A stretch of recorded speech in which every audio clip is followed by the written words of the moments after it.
नृप हितकारक सचैव सयाना नामे धर्म रुचे शुक्र समाना सचैव सयान बंधु बलवीरा आपो प्रताप पुंजरन धीरा। राजा का हित करने वाला और शुक्राचार्य के समान बुद्धिमान धर्मरुचि नामक उसका मंत्री था। इस प्रकार बुद्धिमान मंत्री और बलवान तथा वीर भाई के साथ ही स्वयं राजा भी बड़ा प्रतापी और रणधीर था। सेन सांग चतुरंग अपारा अमित सुभट सब समरे जुझारा सेने बिलो के राहु हर्षाना अरुबाजे गहे गहे निशाना। साथ में अपार चतुरंगणी सेना थी जिसमें असंख्य योद्धा थे जो सब के सब रण में जूझ मरने वाले थे।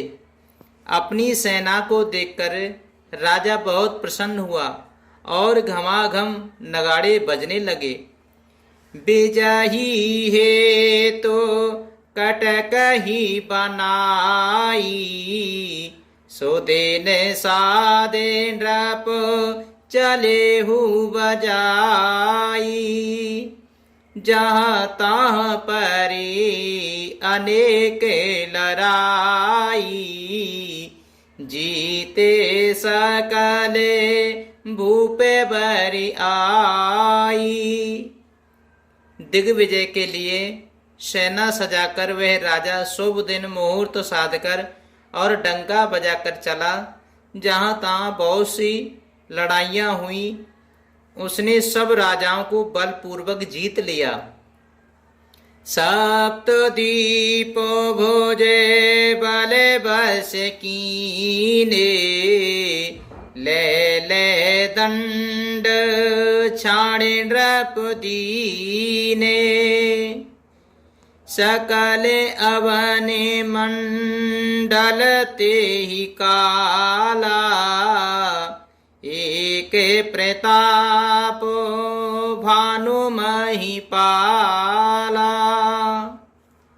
अपनी भुजाओं के बल से उसने सातों द्वीपों भूमि खंडों को वश में कर लिया और राजाओं से दंड कर लेकर उन्हें छोड़ दिया। संपूर्ण पृथ्वी मंडल का उस समय प्रताप भानु ही एकमात्र चक्रवर्ती राजा था।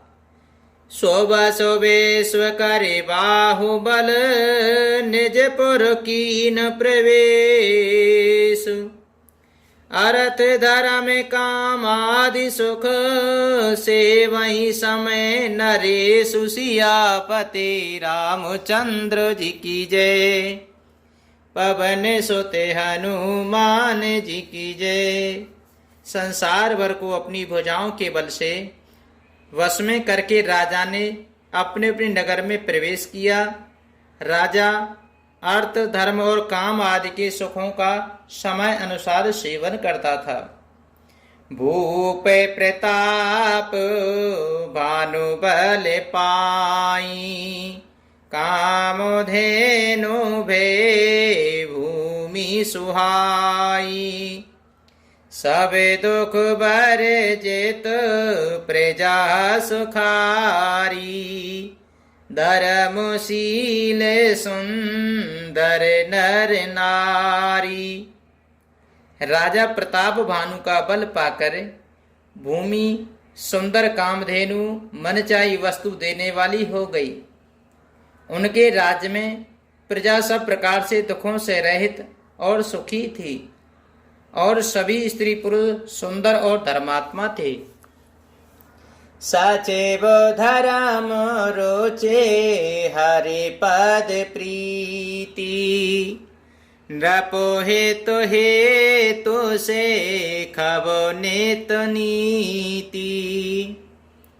गुरु सुर संत पितर महि देवा, करहि सदा नृप सबके सेवा।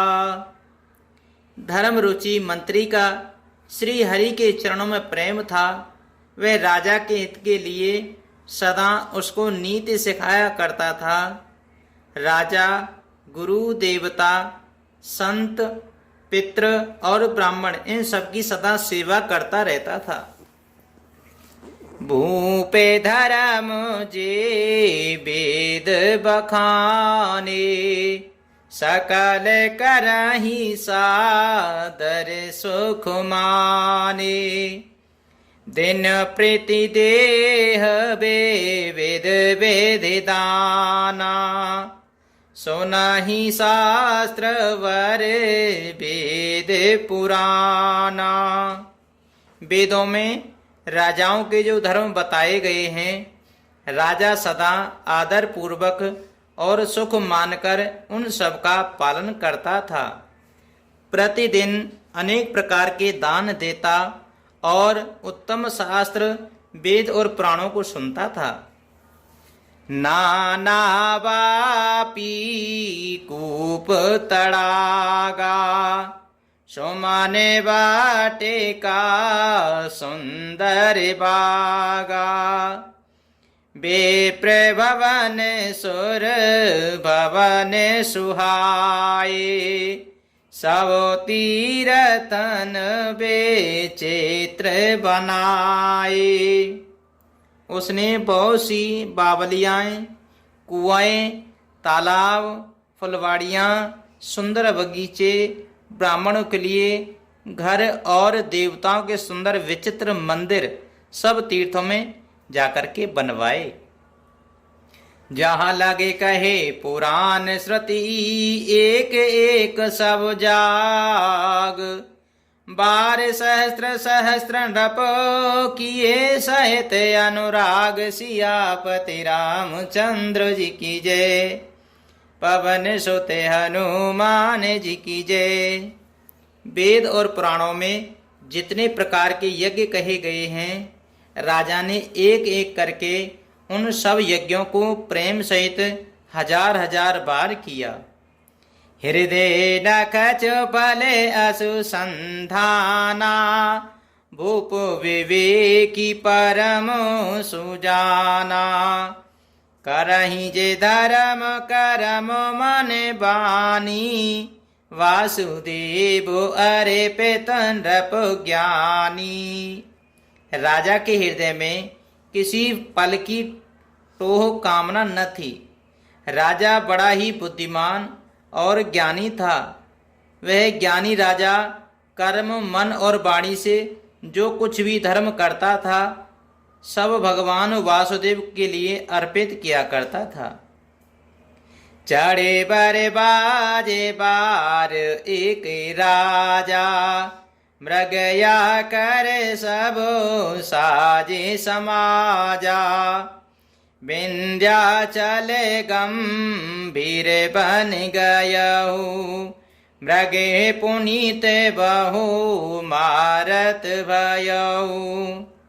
एक बार वह राजा एक अच्छे घोड़े पर सवार होकर शिकार का सब सामान सजाकर विंध्याचल के घने जंगल में गया और वहां उसने बहुत से उत्तम उत्तम हिरण मारे।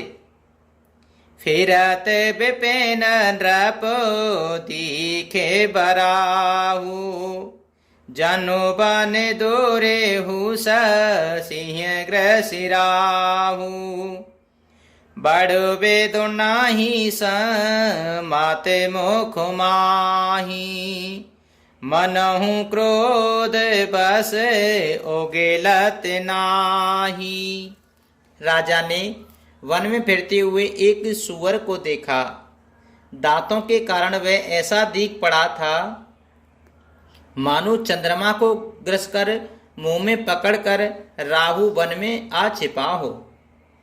चंद्रमा बड़ा होने से उसके मुंह में समाता नहीं है और मानो क्रोध वश वह भी उसे उगलता नहीं है। कोले कराले दसन छवि गाई, तनु बेसाले पीवर अधिकाई। घुरु घुरात है आरों पाए, चकेते बिलोकते काने उठाए। यह तो सुअर के भयानक दांतों की शोभा कही गई। इधर उसका शरीर भी बहुत विशाल और मोटा था। घोड़े की आहट पाकर वह घुरघुराता हुआ कान उठाए चौकन्ना होकर देख रहा था।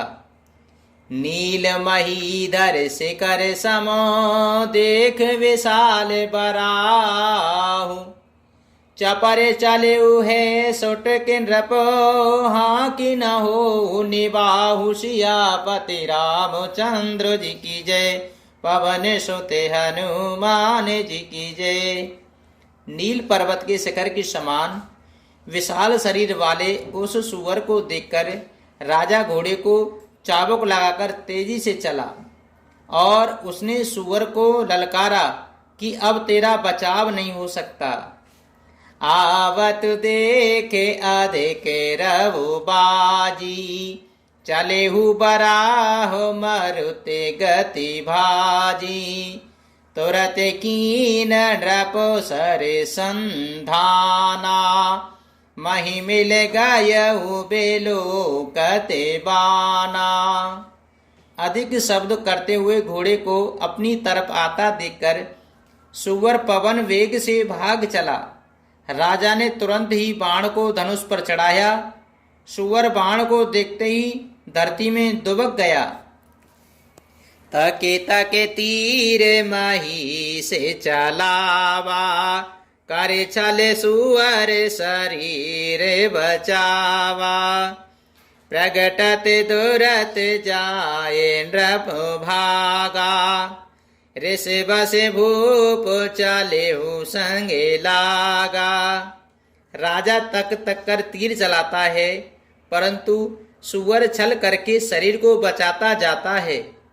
वह पशु कभी प्रकट होता और कभी छिपता हुआ भागा जाता था और राजा भी क्रोध के वश उसके साथ पीछे लगा चला जाता था। गयहूँ दोरे घने गहने बराहू, जहाँ नाहि न गजे बाजे निबाहू। अति अकेले बाने बेपुले कलेसु, तदपि न मृग मग तजहि नरेसु। सुअर बहुत दूर ऐसे घने जंगल में चला गया जहाँ हाथी घोड़े का निवागम नहीं था। राजा बिल्कुल अकेला था और वन में क्लेश भी बहुत था, फिर भी राजा ने उस पशु का पीछा नहीं छोड़ा। कोल बिलो के भूपे बड़े धीरा, भागे पेट गिरी गुआ गंभीरा। अगमो देखे नृप अति पछताई, फिरे महाबने परे भुलाई। राजा को बड़ा धैर्यवान देखकर सुअर भागकर पहाड़ की एक गहरी गुफा में जा घुसा। उसमें जाना कठिन देख करके राजा को बहुत पछताकर लौटना पड़ा, पर उस घोर वन में वह रास्ता भूल गया।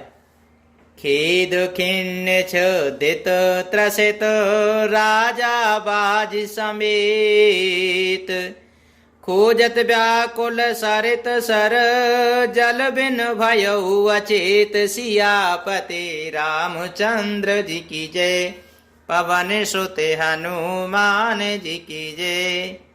बहुत परिश्रम करने से थका हुआ और घोड़े समेत भूख प्यास से व्याकुल राजा नदी तालाब खोजता खोजता पानी बिना बेहाल हो गया। मंगले भवने अमंगले हारी, द्रवहु सुदशरथ अजिर बिहारी। दीन दयाल बिरज समय भारी, हरिहु नाथ मम संकट भारी।